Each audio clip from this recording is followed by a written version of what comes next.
So this video is going to be about inverse functions. When we talk about inverse functions, we'll talk about a function being one-to-one. We'll go over the basics of what an inverse function can do for us, and then we will look at the process for finding inverse functions. So first of all, if a function is one-to-one, right, one-to-one functions have for each x, there's only one y value, right? So that's kind of standard function behavior. And also, for each y value, there's only one x value. So in order to test for a function, remember we would do a vertical line test. And if it hit two different y values, right, for one given x, then not a function. Well, if we want to specify one-to-one functions, then we need to check a horizontal line test. So the horizontal line test is if a horizontal, like the horizon across, line intersects a graph more than once,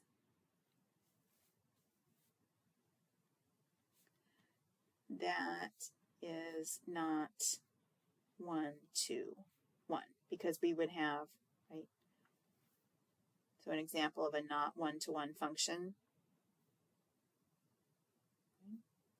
our good friend the parabola, it's not one-to-one because, right, there are lots of horizontal lines. So for this y value, it has two separate x values.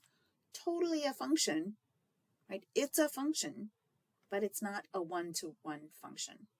Okay, so which of our parent functions are one-to-one? So let's think, right, our parent function. So we have our identity function, y equals x. Yeah, right, one-to-one. Horizontal lines, just once. Let's see, a parabola we just talked about, x squared function, not one-to-one. What else do we have? Absolute value function, one-to-one? No, right, not one-to-one for that one either. Trying to remember all of our parent functions. Oh, cubic. Cubic is one-to-one, right? Y equals x cubed, one-to-one, that's good. A cube root function. Sure, also one-to-one. What about the square root function? Is it one-to-one? It is, right? Square root x, it's one-to-one. Constant function. Oh, good. Good question, whoever was thinking that. Here's our constant function sitting in there. No, not at all, right? There's only that one y value and hits all of the x's, so definitely not one-to-one. That's all of the ones that are popping into my head right now that are one-to-one, y equals x. Okay.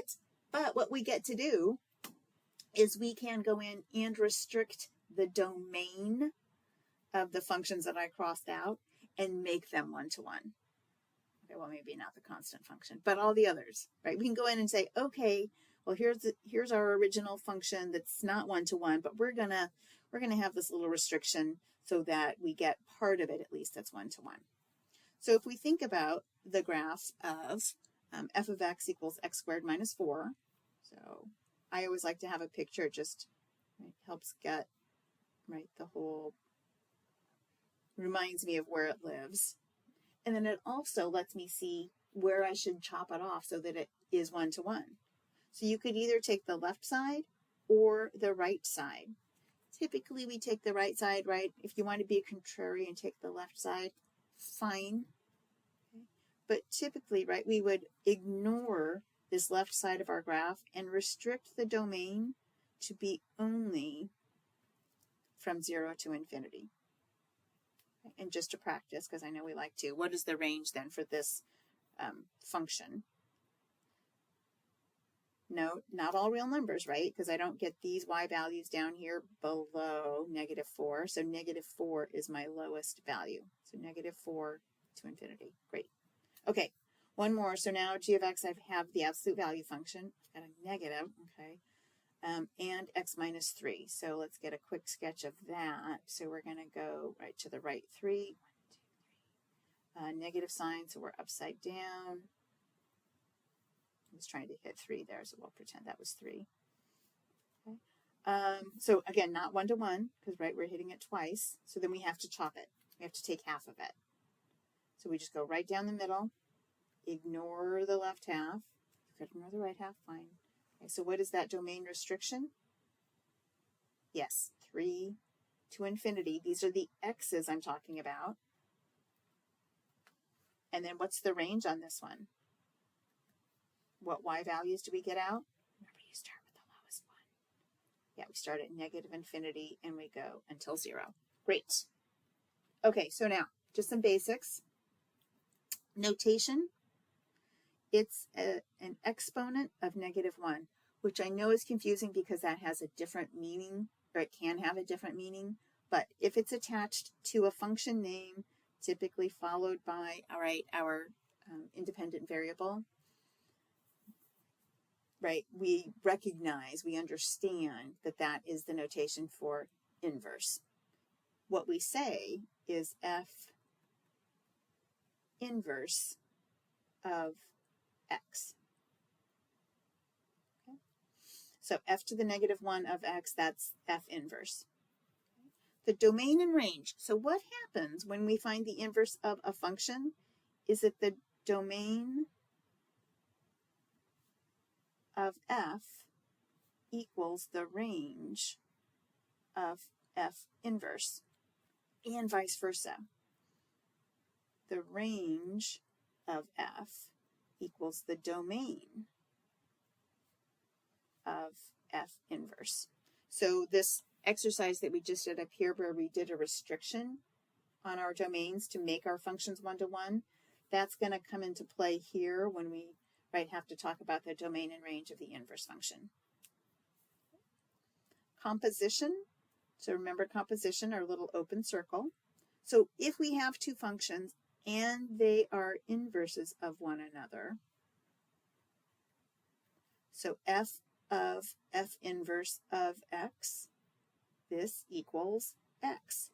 So what that inverse function does is it undoes whatever the function f did.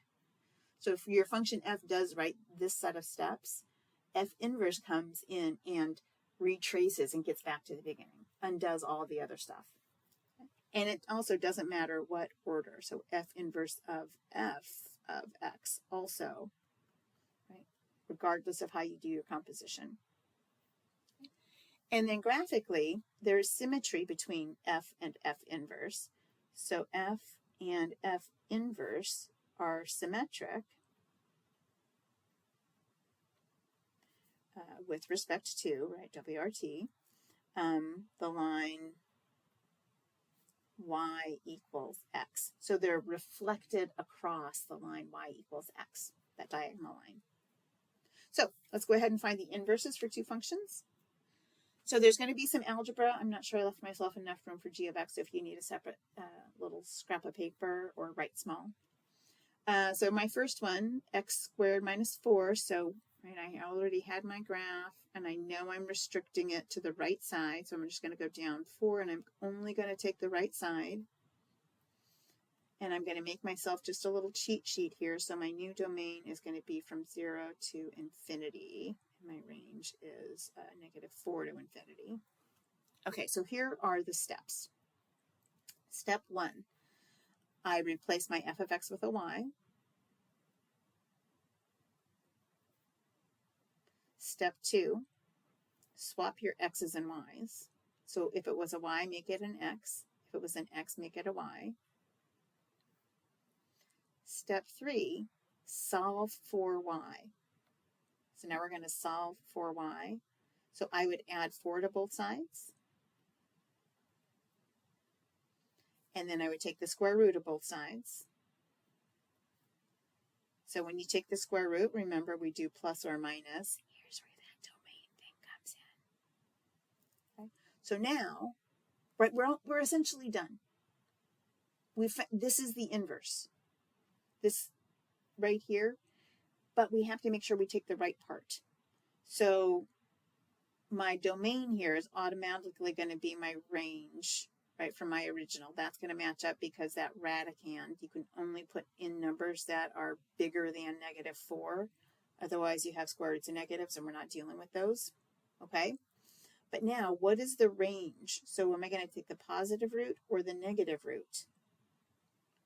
Right? So I want the range, I want the outputs for my inverse function to match the inputs of the original function. So I'm going to take the positive root. So choose the positive root to match the domain restriction. If you were being contrary at the beginning and you took the left side, totally fine. At this point, you would just take that negative root. Okay, and then 4, just the last thing, we're just going to make it look pretty and use our function, our inverse function notation. So f inverse of x equals the square root of x plus 4. So I'm not sure if I left myself. I didn't. Okay, before we come on, let's stay here on this one for just a second. So let's go ahead and let's take our f. Let me show you how, right, kind of what you can do with these things. So our original f of x was x squared minus 4. And we're going to evaluate that for whatever x value that's in this domain restriction. So let's just pick something fun. How about 3? Okay. So let's find f of 3. So the function f says, okay, whatever you give me, I'm going to square. And then I'm going to take 4 away. So I'll get 9 minus 4 is 5. So f of 3 is 5. So if I now look at my f inverse of x, so if I do f inverse of 5, I should, right, it's supposed to take me back to the beginning, to the 3, to my original input. So let's check.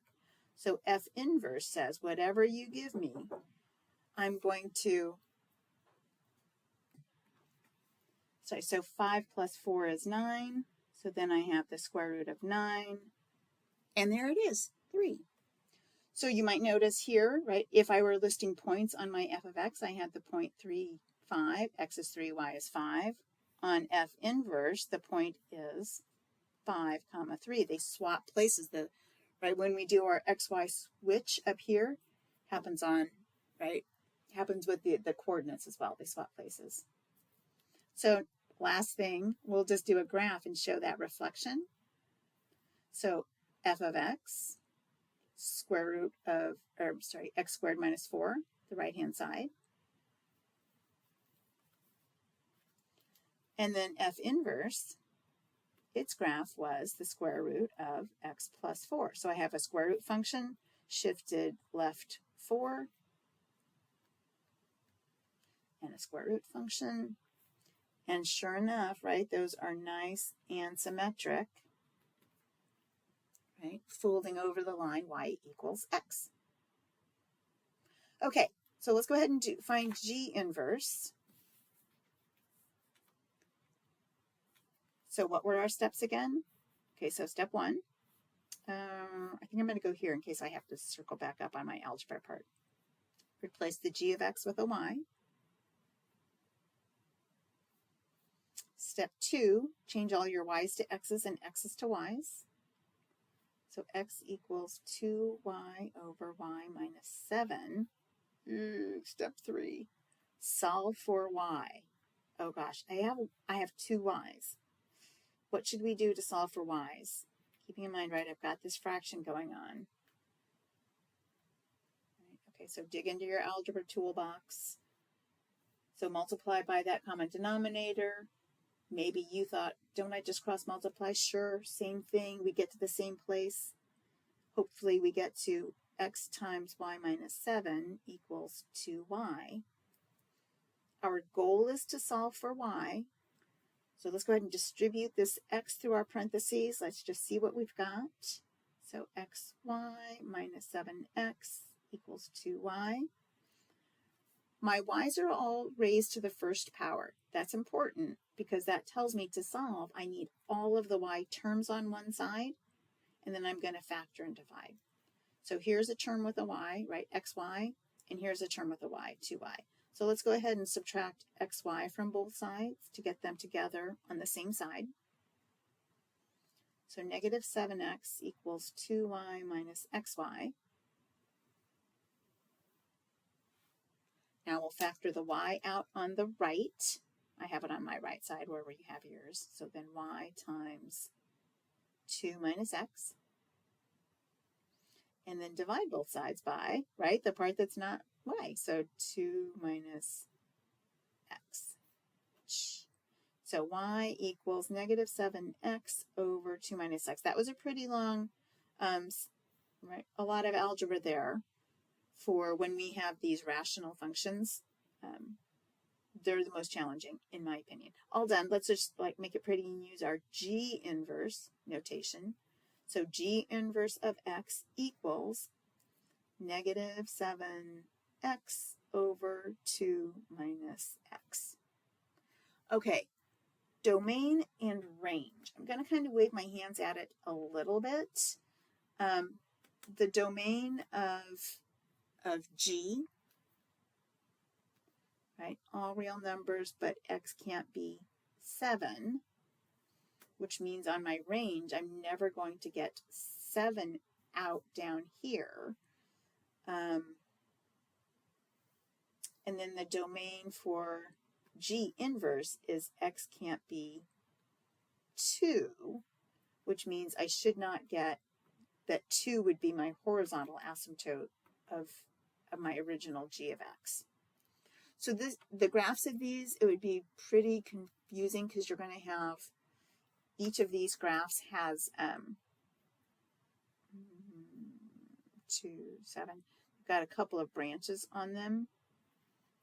And so then when we reflect those over the y equals x, it's kind of hard to tell which matches up. But those are our inverse functions.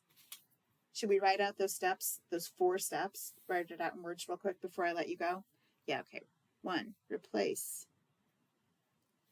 the function name with just the letter y. Step 2 is we switch x's to y's and y's to x's. 3, this is the big one, solve for y. This means you have y equals stuff with no y's in it. 4, replace y with G inverse of x. Oh, maybe step 0. Step 0. Note any domain restrictions to make G 1, 2, 1. Which I should have done on my rational function, and I didn't, and I'm sorry. Rational functions are 1 to 1.